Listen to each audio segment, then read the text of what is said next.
ఒక తల్లి తన రహస్య ప్రార్థనా జీవితం ద్వారా తన బిడ్డల్ని ఎంతో ప్రభావితం చేసింది. దైవికమైన కట్టడల్లో ఆ బిడ్డల్ని పెంచి పెద్దవారిని చేసి దేవునికి సైనికులుగా నిలబెట్టింది. ఆ తల్లి యొక్క రహస్య ప్రార్థన ఆ బిడ్డల్ని బహిరంగంగా దేవుడు వాడుకునేటట్టు చేసింది. ఆ తల్లి యొక్క రహస్య ప్రార్థన తన బిడ్డల్ని దేవుడు ప్రత్యేకంగా ఆశీర్వదించి భూలోకమంతా ఆ బిడ్డల చేత ఎంతో ఉజ్జీవితులై ఆ బిడ్డల ద్వారా అనేక మంది రక్షింపబడుతూ వచ్చారు. ఆ తల్లి ఆ బిడ్డలకే కాదు కానీ తన యొక్క రహస్య ప్రార్థన అనేక మంది జనములకు ఆ తల్లిగా చేస్తూ వచ్చింది. మదర్ ఆఫ్ మెథడిజం, మెథడిస్ట్ చర్చ్కి తల్లిగా ఆ తల్లి ఉంటూ ఉంది. ఆమె ఎవరో కాదు, సూజన్నా వెజ్లీ. వింటున్న మీ అందరికీ మదర్స్ డే శుభాకాంక్షలు. యేసుక్రీస్తు నామమున వందనములు. స్పిరిచువల్ మార్నింగ్స్ ఛానల్కు స్వాగతం. సూజన్నా వెజ్లీ తను ఎరుగని శ్రమ అంటూ లేదు, తనకి తెలియని కష్టం అంటూ లేదు, తనకి కళ్ళల్లో కన్నీరు రానటువంటి పరిస్థితులు లేకపోలేదు. తను ఏడవని రోజంటూ ఉండేది కాదేమో. తన జీవితం మొత్తం కష్టాలే. చిన్నతనంలోనే పెళ్లి చేసుకొని 19 సంవత్సరాలకే తన జీవితంలో వెంటనే వరుసగా 19 మంది పిల్లలు కానీ తన కళ్ళ ముందే పిల్లలు చచ్చిపోతున్నా కూడా ఆ బాధని దిగమించుకుంటూ, అంత మాత్రమే కాదు కానీ పేదరికము, ఇల్లు 2 సార్లు కాలిపోయి తాము సంపాదించుకున్న సంపాదన అంతా కోల్పోయినప్పుడు కూడా దేనికి దిగులు పడక, భయపడక, సనుగక, గొనగక, ధైర్యశాలిగా, పరాక్రమం గల బలాఢ్యుడా అన్నట్లుగా బలాఢ్యుడురాలిగా తను దేవుని కొరకు నిలబడింది. తన పిల్లల్ని దైవికంగా పెంచిన బిడ్డలు తమ జీవితంలో ఆచరించాలని, బైబిల్ చదవాలని, వాక్యం నేర్చుకోవాలని, ఏ టైంలో తినాలని, ఏ టైంలో నిద్రపోవాలని, ఒకరితో ఒకరు ఎలా ఉండాలని అనేకమైన పిల్లల్ని చేస్తూ మంచి పెంపకంలో ఆ బిడ్డల్ని పెంచుతూ వచ్చింది. అంత మాత్రమే కాదు, తన జీవితంలో యవ్వన కాలంలో పెళ్లి కాకముందు సూజన్నా వెజ్లీ తను ఒక నిర్ణయానికి వచ్చింది. దేవా, నేను ఎంటర్టైన్మెంట్ కోసం 1 గంట చూస్తానేమో, ఒకవేళ ఎంటర్టైన్మెంట్ కోసం నేను ఏదైనా చూసినా కూడా ఆ ఎంటర్టైన్మెంట్కి ఇచ్చే ఆ గంట ఎంటర్టైన్మెంట్కి కాకుండా ఇక నుంచి దేవా నీ వాక్యానికి, నీ ప్రార్థనకి నేను ఆ సమయం కేటాయిస్తానయ్యా అంది. కానీ పెళ్ళయి పిల్లలు పుట్టాక తన యొక్క బిజీ లైఫ్లో ఇంతమంది పిల్లల్ని పోషిస్తూ పోరాడుతూ వారి కోసం తనకి ప్రార్థనా జీవితం చాలా తక్కువైపోయింది. తన ఊహల్లో ప్రార్థన చేయాలనున్నా తను చేయలేకపోయేది. అయితే లేదు దేవా, నేను ఖచ్చితంగా చేస్తాను, నా దినము మొదటి 2 గంటలు కూడా నీకు ఇస్తాను, ఖచ్చితంగా నేను 2 గంటలు నీకు ఇస్తాను దేవా అనేసి 24 గంటల్లో తన 2 గంటలు ప్రార్థిస్తూనే ఉండేది. ప్రార్థిస్తూ ఉన్నప్పుడు తన బిడ్డలు ఊరికే ఉండరు కదా, తల్లి అన్నప్పుడు కదిలిస్తూ ఉంటారు. తన బిడ్డలు కదిలించినప్పుడు ఆ తల్లి చెప్పేది, మీరు నన్ను కదిలియొద్దు అంటే కదిలించిన ఆ తల్లి అంది, నేను ఇంక నువ్వు ప్రేయర్ చేసుకునేటప్పుడు ఒక యాప్రాన్ కుట్టుకొని అది వేసుకుంటాను.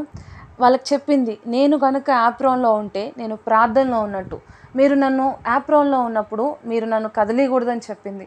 ఆ పిల్లలు కూడా వాళ్ళ తల్లి యాప్రాన్లో ఉన్నప్పుడు మమ్మీ ప్రేయర్ చేసుకుంటుంది, మనం డిస్టర్బ్ చేయకూడదని ఆ పిల్లలు కూడా నేర్చుకుంటూ వచ్చారు. అయితే తన భర్త కూడా ఇంతమంది పిల్లల్ని, తన భార్యని పోషించలేక విడిచి వెళ్ళిపోయినప్పుడు ఒంటరి పోరాడింది. ఈ రోజుల్లో చాలామంది ఒంటరిగా పోరాడడం చాలా కష్టం. తన బిడ్డల్ని ఒక్కరిని ఇద్దరిని పెంచడమే చాలా కష్టం. ఆయనను ఈ తల్లి అంతమంది కూడా భయభక్తుల్లో, విధేయతలో దేవునికి ఎలా ప్రార్థన చేయాలి, ఎలా లోబడాలి, చెడ్డ మాటలు ఎలా పలకకుండకూడదు, మంచి మాటలే నోటి నుంచి రావాలని ఎవ్రీథింగ్ కూడా వాళ్ళకి నేర్పిస్తూ వారిని భయభక్తుల్లో పెంచింది. అయితే తన బిడ్డల కళ్ళ ముందు చచ్చిపోయినా, కష్టాలు వచ్చినా, కన్నీరు వచ్చినా, కరువు వచ్చినా, కొన్నిసార్లు తినడానికి తిండి కూడా ఉండేది కాదు. ఎటువంటి పరిస్థితుల్లో కూడా ఆ తల్లి ఎటువంటి సనగలేదు, గొనగలేదు, కానీ దేవుని మీద ఆధారపడి దేవుని యందు భయభక్తులు చూపించి దేవునికి విధేయత చూపించి లోబడింది. అందులో ఒకరు జాన్ వెజ్లీ. ఆ జాన్ వెజ్లీ రెండోసారి వాళ్ళ ఇల్లు కాలిపోయేటప్పుడు లోపల ఇరుక్కుపోయి దాదాపు మరణ మంచుల వరకు వెళ్ళాడు. కానీ ఆ తల్లి యొక్క ప్రార్థన ఆ బిడ్డని కాపాడింది, గొప్ప వ్యక్తిగా నిలబెట్టింది. మెథడిస్ట్ అనే చర్చ్ అనే డినామినేషన్ జాన్ వెజ్లీ అలాగే తన సహోదరుడు అనే చార్లెస్ వెజ్లీ కలిసి స్టార్ట్ చేశారు. తెలుసో తెలియకో కానీ తన తల్లి తమకి ఎలా పాఠాలు నేర్పించిందో అవే ప్రిన్సిపల్స్ని ఆ చర్చ్ ఫౌండేషన్లో వాళ్ళు నాటారు. ఇలానే ఉండాలి, మా తల్లి ఇట్లా నేర్పించిందని వాళ్ళు నేర్చుకున్నవి తమ సంఘంలో విశ్వాసులకు అనేక మందికి యావత్ ప్రపంచంగా నేర్పిస్తూ వచ్చారు. ఆ తల్లిని మదర్ ఆఫ్ మెథడిజం అన్నారు. ఆ సంఘానికి, ఆ డినామినేషన్కి, యావత్ ప్రపంచంలో అనేక మంది జనములకు ఆమె తల్లి అయ్యింది. ఆమె కోరుకోలేదు దేవుడు నన్ను ఇంత హెచ్చిస్తాడు అని, కానీ తన బిడ్డల వల్ల అనేక మంది, జాన్ వెస్లీ తన జీవితంలో ప్రతిదినం కూడా అనేక లక్షల మందిలో తనని దేవుడు వాడుకుంటూ వచ్చాడు. తన జీవితంలో అనేక సార్లు అనేక మంది రక్షింపబడి బాప్తిసం పొందుతూ అనేక మంది సాక్ష్యాలు ఇస్తూ గొప్ప వ్యక్తులుగా తయారవుతుంటే దేవుడు చూసి ఎంత మురిసిపోయి ఉంటాడో. జాన్ వెస్లీని చూసి కాదు, కానీ తల్లిని చూసి, ఈ తల్లి తన బిడ్డల కోసం ఎంత ప్రార్థన చేసింది, ఈ తల్లి తన బిడ్డల కోసం ఎంత పోరాడింది, ఈ తల్లి నాకు మంచి శిష్యుల్ని తన బిడ్డల్లో ఇచ్చింది. బైబిల్లో మనం హన్నాను చూడొచ్చు, సమూయేలు వంటి మంచి శిష్యుని దేవునికి ఇచ్చింది. అంత మాత్రమే కాదు, బైబిల్లో శారా కూడా చూడొచ్చు. ఇస్సాకు కూడా, శారా చనిపోయినప్పటికీ ఇస్సాకు మంచి ప్రార్థనాపరుడుగా రిబ్కా వచ్చేటప్పుడు ఆ పొలంలో ఉన్నాడు. ఎంత గొప్ప ప్రార్థనాపరుడుగా తన తల్లి అయిన శారా తనని తయారు చేసింది. ఈరోజు వింటున్న మీరు మీ బిడ్డల్ని ఎంత ప్రార్థనాపరులుగా తయారు చేస్తున్నారు? చాలాసార్లు బయట వాళ్ళు చెప్తే వింటారు, వాళ్ళు చెప్తే వింటారు అనుకుంటారు. కాదు, మీరు చేసే ప్రార్థన మీ బిడ్డల్ని నిలబెడుతుంది. మీరు చేసే ప్రార్థన వారిని అపాయం నుంచి తప్పిస్తుంది. మీరు చేసే ప్రార్థన దేవుడు వారిని ఆశీర్వదించేటట్టు చేస్తుంది. కాబట్టి ఇటువంటి ప్రార్థన మీ జీవితంలో మీ బిడ్డల కోసం ఖచ్చితంగా చేయండి. వారిని దేవుడు ఆశీర్వదించడం కూడా మీ కళ్ళతోనే మీరు చూస్తారు.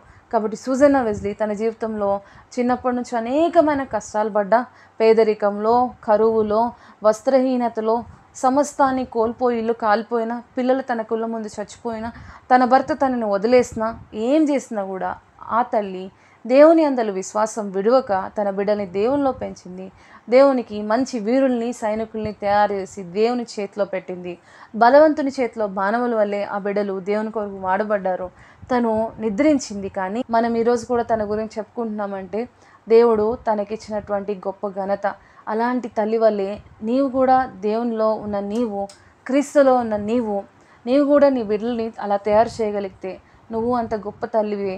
పరలోక రాజ్యంలో నీకు నువ్వు బహుమానం దేవుడు అందిస్తాడు. కాబట్టి సూజన్నా వెస్లీని రోల్ మోడల్గా తీసుకొని, బైబిల్లో అనేక మంది స్త్రీలని రోల్ మోడల్గా తీసుకొని మనం కూడా ఆ విధంగా జీవిస్తే మన పిల్లలు తరతరములు దేవునికి మంచి వీరులుగా, క్రీస్తు యేసు యొక్క మంచి సైనికుని వలె పోరాడేటట్లు యుద్ధ రంగంలో వారిని నిలబెట్టకు మనం కూడా మన బిడ్డలకి చెప్తూ క్రీస్తు యందలి భయభక్తుల్లో పెంచి సిద్ధపరుద్దాం. దేవుడి వాక్యాన్ని దీవించునుగాక. ఒక చిన్న ప్రార్థనతో ఈ సెషన్ని ముగించుకుందాం.